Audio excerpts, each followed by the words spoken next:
Hello friends, welcome to Ramis Arsubai Kitchen. நம்ம இன்னைக்கு பார்க்க போற ரெசிபி வந்து டேஸ்டியான பாலக் பன்னீர் எப்படி செய்யறதுன்னு பார்க்கலாம். அதுக்கு முன்னாடி இந்த சேனலை நீங்க இன்னும் சப்ஸ்கிரைப் பண்ணலனா ரெட் கலர் சப்ஸ்கிரைப் பட்டனை பிரஸ் பண்ணிடுங்க. கூடவே இருக்கிற பெல் சிம்பலை கிளிக் பண்ணீங்கன்னா லேட்டஸ்ட் நோட்டிஃபிகேஷன் உங்களுக்கு கிடைக்கும். வாங்க இதுக்கு தேவையான பொருட்கள் என்ன அப்படிங்கறத பார்க்கலாம். நான் ஃப்ரெஷ்ஷா இருக்கிற பாலக் லீவ்ஸ் எடுத்துர்க்கேன். பசலைக்கீரை இருக்கு பாத்தீங்களா, பாலக் லீவ்ஸ் எடுத்துர்க்கேன்.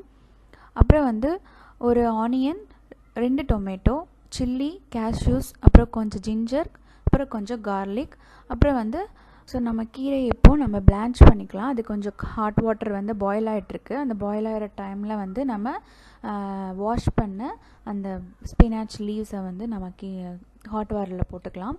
ஸோ ஒரு 5 மினிட்ஸ் வந்து அந்த ஹாட் வாட்டரில் கொஞ்சம் டிப் பண்ணி வச்சுக்கோங்க. ரொம்ப நேரம் விட்டிங்கன்னா அந்த கிரேவி வரும்போது கிரேவி அந்த க்ரீன் கலர் உங்களுக்கு கிடைக்காது, அந்த க்ரீனிஷ் கலர் கிடைக்காது.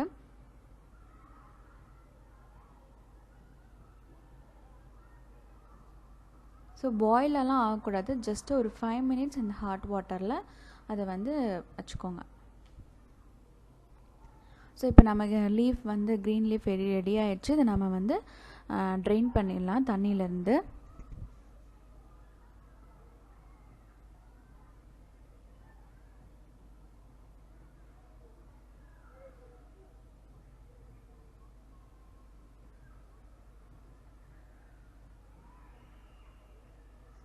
ஸோ இப்போ நான் லீவ்ஸ் எடுத்துகிட்டேன். அப்படியே நம்ம ஹாட் வாட்டர்லேருந்து எடுத்தப்புறம் நம்ம டக்குன்னு வந்து சில் வாட்டரை அதுக்கு மேலே ஊற்றிட்டிங்கன்னா உங்களுக்கு அந்த கலரும் அப்படியே வந்து நல்ல கலர் கிடைக்கும்.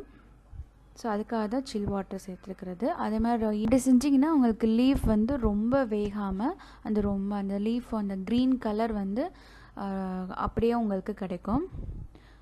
ஸோ இந்த சூடான தண்ணி, அந்த வார்ம் வாட்டரில் நீங்கள் ஃப்ரோசன் பன்னீர் க்யூப்ஸ் வச்சுருந்தீங்கன்னா அதை நீங்கள் ஒரு 10 மினிட்ஸ் வந்து அந்த வார்ம் வாட்டரில் நீங்கள் சோக் பண்ணிங்கன்னா உங்களுக்கு பன்னீர் வந்து ரொம்ப சாஃப்டாக கிடைக்கும். இந்த டிப் நீங்கள் ஃபாலோ பண்ணுங்கள். பன்னீர் ரொம்ப டேஸ்ட்டாகவும் சாஃப்டாகவும் இருக்கும். ஸோ 10 மினிட்ஸ் வந்து வார்ம் வாட்டரில் வச்சுருக்கணும். ஸோ இப்போ நான் ஒரு பேனில் கொஞ்சோண்டு ஆயில், ஒரு 2 டீஸ்பூன் அளவுக்கு ஆயில் சேர்த்துக்கோங்க. அதில் கொஞ்சம் கார்லிக், நான் ஒரு 3 to 4 கார்லிக் எடுத்திருக்கேன், அதை கட் பண்ணியிருக்கேன். ஸோ அப்புறம் கொஞ்சம் ஜிஞ்சர்,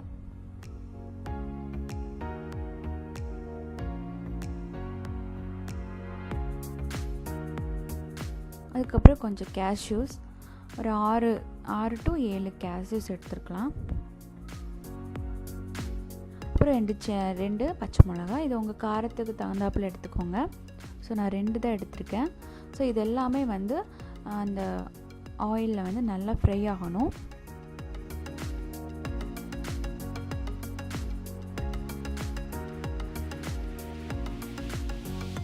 ஸோ இதில் நான் 1 கப் அளவுக்கு ஆனியன் சேர்த்துருக்கேன்.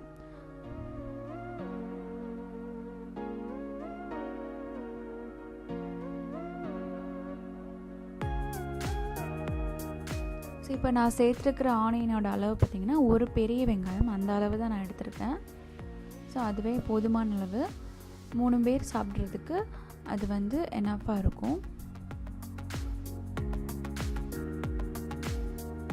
ஸோ ஆனியன் வந்து கொஞ்சம் நல்லா ப்ரௌனிஷ் ஆனப்புறம் நம்ம தக்காளி சேர்த்துக்கலாம். 1 to 2 தக்காளி அளவு சேர்த்துக்கலாம் நீங்கள். ஸோ இதெல்லாம் சேர்ந்து ஒரு நல்ல ஒரு ஃப்ரை ஆனப்புறம் இதை நம்ம ஃப்ளேம் ஆஃப் பண்ணிக்கலாம். இது நல்லா கூல் ஆனப்புறம் இது கூட அந்த பிளான்ச் பண்ணி வச்சுருக்கிற பாலக் லீவ்ஸ் அதையும் சேர்த்து நல்ல ஒரு ஸ்மூத் பேஸ்ட் அந்த கன்சிஸ்டன்சிக்கு நீங்கள் வந்து கிரைண்ட் பண்ணி எடுத்துக்கோங்க. இந்த மாதிரி நல்ல ஸ்மூத் பேஸ்ட்டாக நீங்கள் எடுத்துக்கணும். ஸோ அகைன் ஒரு கடாயில் நம்ம 1 டீஸ்பூன் அளவுக்கு பட்டர் சேர்த்துக்கோங்க. அது கூட கொஞ்சோண்டு ஒரு 1/2 டீஸ்பூன் அளவுக்கு ஆயில், ஏன்னா அந்த பட்டர் வந்து கருகாமல் இருக்கிறதுக்கு கொஞ்சம் ஆயில் சேர்த்துருக்கேன். ஸோ 1 டீஸ்பூன் இல்லைன்னா 1.5 டீஸ்பூன் அளவுக்கு பட்டர் சேர்த்துக்கலாம்.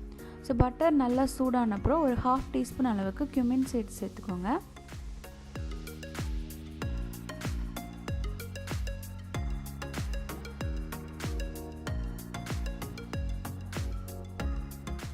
ஸோ cumin சீட்ஸ் நல்லா வந்து பொரிஞ்சப்புறம் இப்போ நம்ம ஸ்பைஸ் பவுடர்ஸ் எல்லாமே சேர்த்துக்கலாம்.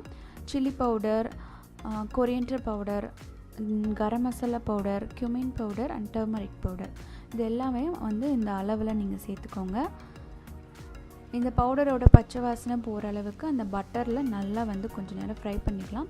ஸோ பவுடர்ஸ் ஃப்ரை பண்ணும்போது நீங்கள் ஃப்ளேமை வந்து கொஞ்சம் சிம்மரில் வச்சுக்கோங்க, இல்லைன்னா கருகி போயிடும். ஸோ வந்து ஃப்ளேமை சிம்மரில் வச்சுட்டு நல்லா ஃப்ரை பண்ணிவிட்டு அதுக்கப்புறம் இந்த palak paste, palak and onion tomato பேஸ்ட்டை வந்து அதை நீங்கள் சேர்த்துக்கோங்க. சேர்த்துட்டு தேவையான அளவு தண்ணி, ரொம்ப தண்ணி வேணும், ஒரு 1/4 கிளாஸ் அளவுக்கு தண்ணி சேர்த்தா போதும். ஸோ சேர்த்துட்டு நல்ல மிக்சிங் கொடுத்துருங்க. இப்போ தேவையான அளவு உப்பு சேர்த்துக்கலாம்.